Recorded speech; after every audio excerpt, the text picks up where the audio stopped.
दोस्तों, बिहार की राजनीति में भूचाल आ गया है और अचानक नीतीश कुमार कुर्सी छोड़ने के लिए तैयार हो गए हैं। ये वही नीतीश कुमार है जिनके बारे में कहा जाता है कि नीतीश कुमार मरने के मर जाएंगे लेकिन कुर्सी अपनी नहीं छोड़ेंगे।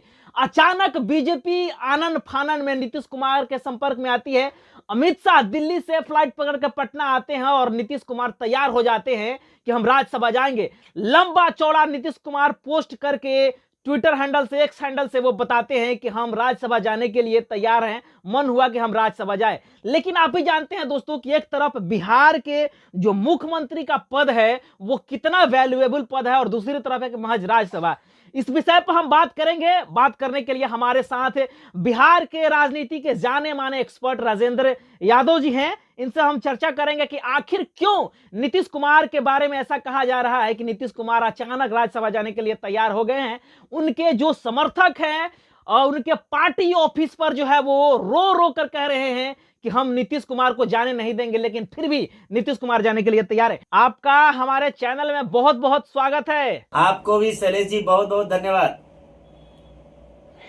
क्या कहेंगे, बिहार में जिस प्रकार से राजनीतिक उथल पुथल हुआ और अचानक नीतीश कुमार कुर्सी छोड़ करके महज राज्यसभा जाने के लिए तैयार हो गए, मुख्यमंत्री के कुर्सी छोड़ करके।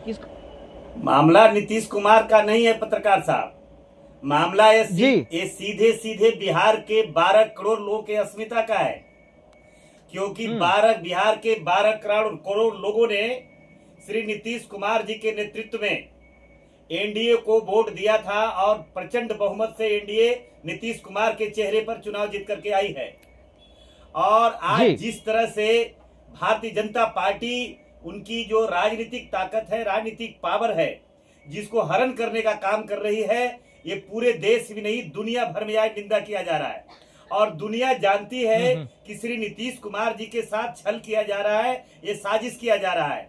हम जानते हैं, इसमें कोई दो राय नहीं है कि अगर राज्य में, बिहार में सांप्रदायिक ताकतें अपनी अगर ताकत बढ़ाई है, अगर आज भारतीय जनता पार्टी अपनी शक्ति जो भी बढ़ाई है, जिसका कोई जिम्मेदार कोई और नहीं, अगर नीतीश कुमार पर जो कुछ भी हो रहा है इसका कोई दूसरा आदमी जिम्मेदार नहीं है। अगर इसका कोई जिम्मेदार है तो श्री नीतीश कुमार जी हैं, क्योंकि भारतीय जनता पार्टी के साथ गलबहियां बार लगा करके और सत्ता का स्वाद ले रहे थे।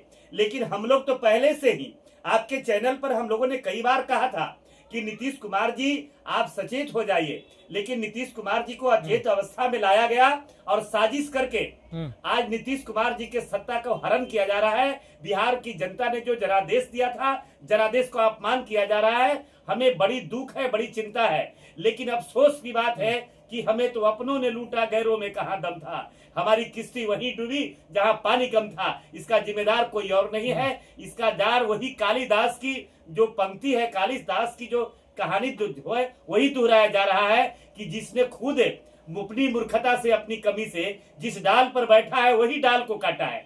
बहुजन समाज के लोगों ने सचेत किया था और पिछले चुनाव में भी जब यहाँ महागठबंधन के लोग नीतीश कुमार को मुख्यमंत्री बनाया था, दो बार गठबंधन बनाया था और कहा था कि आप बीजेपी से दूरी बनाइए और सांप्रदायिकता को खत्म करिए। लेकिन इसका बीज भी बोया नीतीश कुमार जी ने, आज उसको सजा मिल रहा है। मैं चिंतित हूँ, दुखी हूँ, लेकिन साथ साथ यही मैं कहता हूँ कि जैसी करनी वैसी भरनी। सर, बहुत सारे लोग ये सवाल उठा रहे हैं कि नीतीश कुमार के पार्टी को बीजेपी निगलने की कोशिश कर रही है, इसमें कितनी सच्चाई है? और आप बिहार के जाने माने राजनीतिक एक्सपर्ट हैं, राजनीति भी आप करते हैं, तो इसमें आपको सच्चाई लग रहा है कि बीजेपी उनके पार्टी को खत्म करने की कोशिश कर रही है? जिस प्रकार से महाराष्ट्र में शिवसेना के तितिर बितिर कर दिया, बिहार में मजबूत जो है बैकवर्डों की राजनीति करने वाले नीतीश कुमार की पार्टी को खत्म करने की कोशिश कर रही है। देखिए, आप एक नाम और छोड़ रहे हैं, एक नाम ये भी जोड़ देना चाहिए कि भारतीय जनता पार्टी के साथ इतिहास रहा है। अब भारतीय जनता पार्टी में जो भी लोग जुड़ा है उनको भस्मासुर की कहावत चरितार्थ हुई है। चाहे जहां भी जिस प्रदेश में भारतीय जनता पार्टी के साथ जो भी क्षेत्रीय दल के नेता गए हैं, जिनको हाथ सर पर हाथ रख के समाप्त कर दिया है, उसमें एक नाम बहन जी को भी आपको जोड़ देना चाहिए कि जो आयरन लेडी जिस देश में पूरे देश का सर झुकता था जिसके कदमों में, और बहुजन समाज की बड़ी नायिका बनकर के उभरी थी। लेकिन जब तब उभरी थी जब बाबा साहब के संविधान का दुहाई देती थी। मान्यवर काशीराम का उस स्लोगन को हम याद करना चाहते थे, जिन्होंने कहा था सचेत करने के लिए बहुजनों को कि कलम तराजू तिलक तलवार और मारो इनको जूता चार। लेकिन अफसोस की बात है कि भारतीय जनता पार्टी की साजिश के शिकार बहन जी हो गई। आज स्थिति है कि राजनीति से संन्यास लेने वाली बात हो गई है। आज बहन जी भी समाप्त हो गई। जिस तरह से नीतीश कुमार जी की समाप्ति हो रही है, उस तो कुछ साल पहले ही बहन जी का विदाई हो गया, समाप्ति हो गया राजनीति से, और उसका कोई जिम्मेदार है तो कोई और नहीं है, सिंगल कोई जिम्मेदार है तो भारतीय जनता पार्टी है।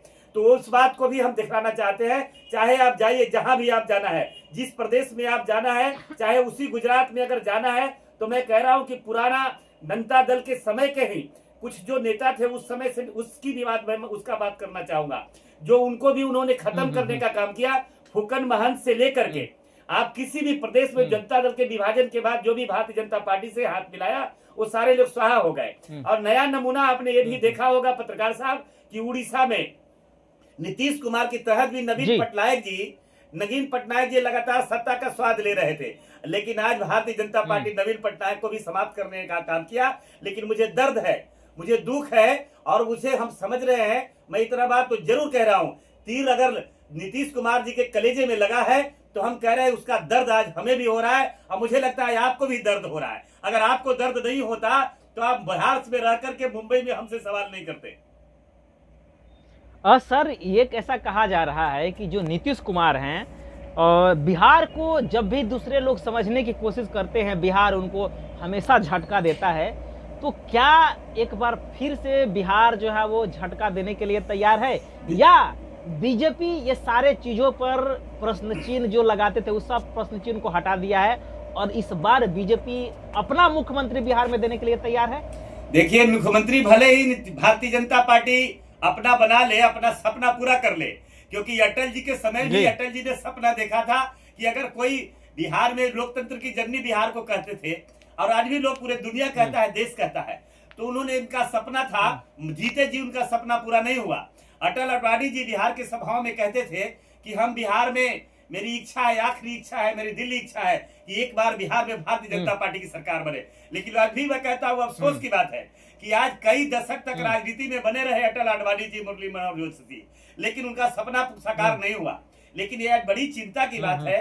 आज मैं एक बात को मैं आपको बता देना चाहता हूँ कि आज आजादी के 75 साल बीतने के बाद भी भारतीय जनता पार्टी आज तक बहुमत में नहीं आई, सत्ता में नहीं आई। आज भी अगर नीतीश कुमार जी लात मार दे, आज भी अचेत अवस्था से इनको बाहर ला दिया जाए, अगर आज भी राजनीतिक सूझबूझ का प्रयोग कर ले नीतीश कुमार जी, तो आज भी उनको, जो हम लोग के गांव में कहावत होता है कि हाड़ में हल्दी नहीं लगना, तो आज भी मैं कहता हूं कि भारतीय जनता पार्टी का सपना पूरा नहीं होगा, बिहार में उनकी सरकार नहीं बनेगी। अगर आज भी सरकार बनेगी तो आज भी नीतीश कुमार के मजबूरी का सरकार बनेगा।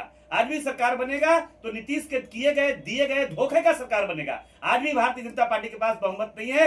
जो भी ये 2025 में जो जनादेश मिला है, वो जनादेश जनादेश है, वो नीतीश कुमार का जनादेश है, वो एनडीए का जनादेश नहीं है, वो सिर्फ और सिर्फ नीतीश कुमार का पिछड़ा का, समाजवादी एकता का, समाजवादी ताकत का जनादेश है। सर, एक और हम सवाल लेंगे। जिस प्रकार से नीतीश कुमार मुख्यमंत्री पद को छोड़ करके और महज एक राज्यसभा के लिए तैयार हो गए, क्या लग रहा है कि नीतीश कुमार की ये स्वेच्छा से किए हैं या उनके संग, उनके साथ साजिश किया जा रहा है?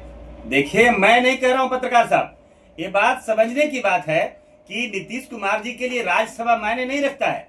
नीतीश कुमार जी कई दशक से राजनीति में, राज्यसभा में सैकड़ों आदमियों को भेजते रहे हैं और मंत्री से लेकर के बड़े से बड़े पदों पर भेजते रहे हैं।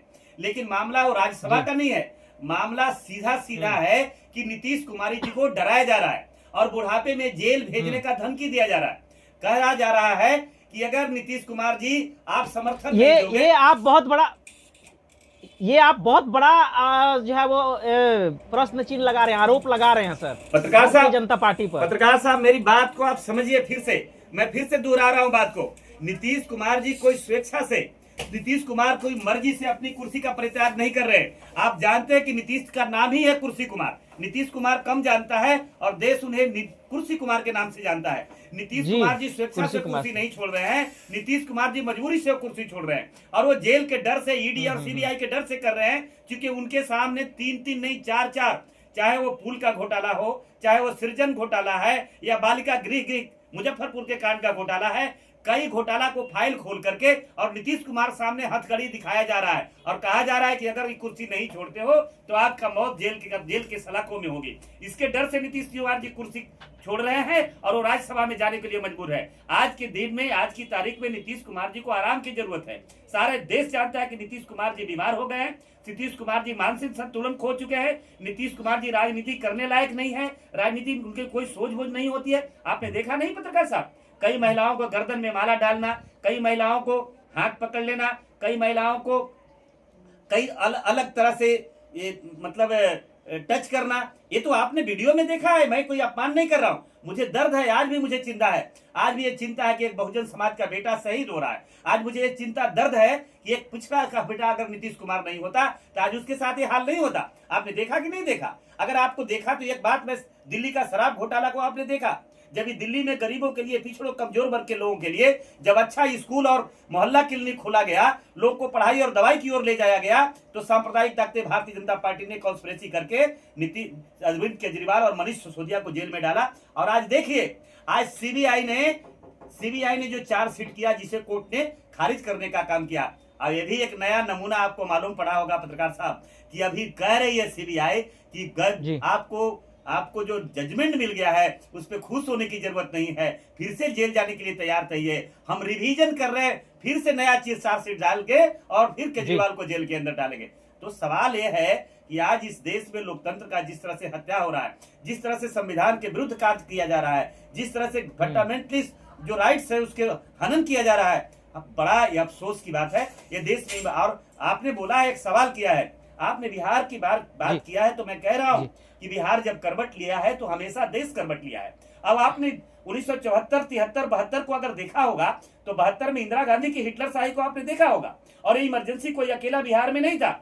और धोखे से जो उनकी राजनीतिक हत्या की जा रही है, हम इसको घोर निंदा करते हैं। बिहार के जनता को क्या होगा? और दूसरी सवाल मेरा है आपसे पर्सनली, आप चूंकि बिहार के बारे में ज्यादा जानते हैं और बिहार में आपकी नजर रहती है, बिहार में अब राजनीति का भविष्य क्या होगा? नहीं, अब तो देखिए, राजनीतिक भविष्य तो सीधा सीधा हो गया। आपने देखा, महाभारत की लड़ाई को भी देखा। हम देखिए, महाभारत की किताबों में विश्वास नहीं करते, लेकिन महाभारत में लड़ाई में जो कुछ बातें आई है, जो आपने पिता मोह को भी देखा, पुत्र मोह को भी देखा, पुत्र मोह और पिता मोह की युद्ध को आपने देखा, और युद्ध के कारण ही कि महाभारत में सत्य और सत्य के बीच में युद्ध हुआ। अब कौन हारा कौन जीता मैं ज्यादा नहीं बोलना चाहूंगा, लेकिन इतना मैं जरूर कहूंगा कि अगर धृतराष्ट्र के अंदर न्याय करने की क्षमता होती, अगर न्याय करने की ताकत होता, तो महाभारत में इतने लोग शहीद नहीं होते। तो मैं आज भी मैं कह रहा हूं कि बिहार की जनता को पिछड़ा होने के नाते, बहुजन समाज के होने के नाते एक मोह था, उस मोह में फंस गया है। अब तो स्वीप क्लीन हो गया। अब तो भारतीय जनता पार्टी जब इनको निगल गया, जेडीयू को समाप्त कर दिया, नीतीश कुमार को समाप्त कर दिया, तो अब तो स्पीकर बोला था, याद करिए उस दिन जो सोशलिस्ट पार्टी में डॉक्टर लोहिया ने कहा था कि संसोफा ने 12 गार्ड, पिछड़ा अब सीधे अब तो मामला सीधे आ गया है। अब पिछड़ा दलित मुसलमान, सीधा मामला चलेगा। पिछड़ा दलित मुसलमान मिलकर बदलो हिंदुस्तान, भारत में स्वीप क्लीन होगा और बिहार से ही ये गाड़ी खुलेगी जो उत्तर प्रदेश में 2027 होते हुए। क्या बिहार का असर उत्तर प्रदेश में देखने को मिलेगा? क्या बिहार का असर उत्तर प्रदेश में दिखने को मिलेगा? और बिहार में अब क्या वो समय आ गया है कि तेजस्वी यादव पर पूरे बहुजन समाज को विश्वास कर लेना चाहिए? हम कह रहे हैं कि अगर तेजस्वी यादव पर बहुजन समाज अगर विश्वास नहीं करेगा तो अब तो हम समझता है कोई बचा ही नहीं। अगर आज की तारीख में अगर देख लीजिए बिहार की राजनीति में, तो हम नहीं समझते कि भारतीय जनता पार्टी के बाद कोई चेहरा बचा है जिसपे आप ट्रस्ट कर सकते हैं, विश्वास कर सकते हैं। अब तो मैं कहूंगा तमाम बहुजन समाज के लोगों को कि अगर भारतीय जनता पार्टी को अगर खत्म करना है, अगर ये नरेंद्र मोदी की सरकार, जो खास करके आरएसएस संघ की जो सरकार है, जो देश को फांसीवाद के रास्ते पर ले जाने वाली, सांप्रदायिकता के रास्ते पर ले जाने वाली जो सरकार है, देश में बांटने वाली सरकार है, रोजी रोटी छीनने वाली जो सरकार है, गरीबों को दमन करने वाली जो सरकार है, अगर इससे खात्मा चाहते हो तो तेजस्वी जी पर विश्वास करना पड़ेगा। उत्तर प्रदेश में इसका असर दिखेगा सर? लास्ट सवाल